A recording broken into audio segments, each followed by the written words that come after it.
ఇవాళ అయితే మొక్కజొన్న కోయడానికి అయితే మా అన్న వాళ్ళ చేను దగ్గరికి మిషన్ అయితే వచ్చింది. అయితే ఇది ఎంత డ్రై ఉండాలి కోయడానికి, ఎంత సమయం పడుతుంది ఒక ఎకరం కోయడానికి అనే విషయాలు అయితే నీకు ఫుల్ డీటెయిల్స్ అయితే మొత్తం వీడియోలో చెప్తా. మిషన్ అయితే ఇప్పుడే స్టార్ట్ అయింది, స్టార్ట్ చేసిండు. ఈ ఎకరానికి 5,500 తీసుకుంటారట ఎకరానికి. మొత్తం ఫుల్ అయితే డ్రై ఉండాలి కోయడానికి అయితే. అయితే ఎండిపోవాలి, పచ్చిగుండే మాత్రం అయితే గింజలు అయితే పగిలిపోతాయి మొత్తం.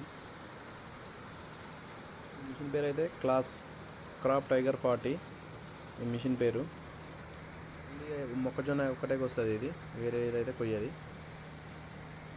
చేను మొత్తం ఇట్లా ఫుల్ డ్రై ఉండాలి, లేకుంటే అయితే కొయ్యరు. మొత్తం గింజ అయితే పగిలిపోద్ది, అది మనకే నష్టం. మళ్ళీ గింజ అంతా ముక్కులు అయితే పోతాయి, మళ్ళీ ఫంగస్ వస్తాయి, తీసుకోరు.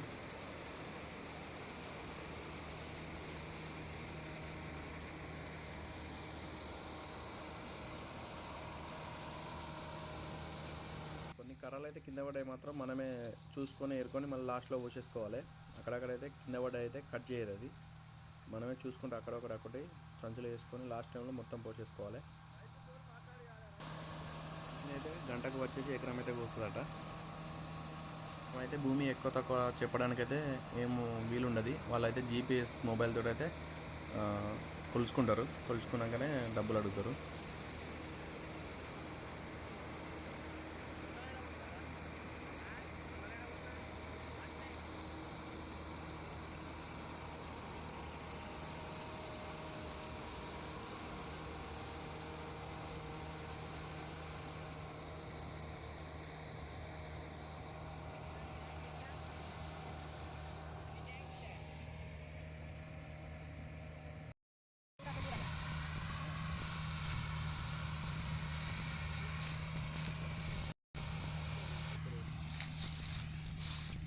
బ్యాక్ సైడ్ ఏమైనా గింజలు పడుతున్నాయి అనేది చెక్ చేసినాం. గింజలు అయితే ఏం పోవడం లేదు, బాగానే వస్తుంది. అయితే ఫుల్ అయితే డ్రై ఉండాలి చేను, అట్లయితేనే మనకు గింజలు అయితే పోవు.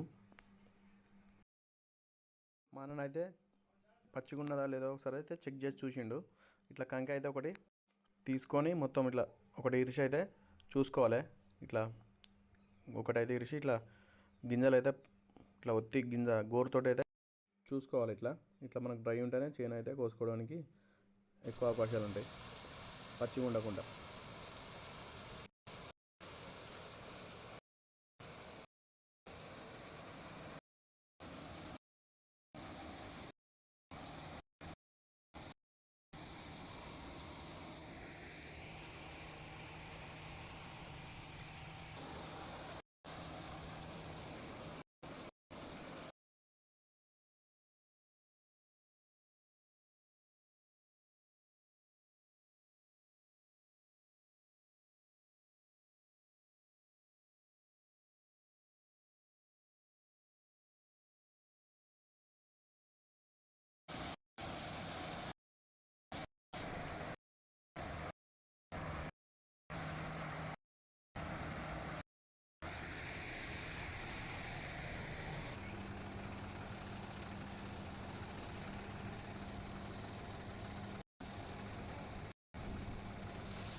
మిషన్ తోటి అయితే 2 డబ్బాలు పోస్తే ట్రాక్టర్ అయితే ఫుల్ అవుతుంది. గింజలు అయితే ఏం పగలలే, మా వాళ్ళు చెక్ చేస్తారు, మా అన్న వాళ్ళు మా తమ్ముడు. బాగానే వచ్చినాయి గింజలు.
ఆడుకుంది బా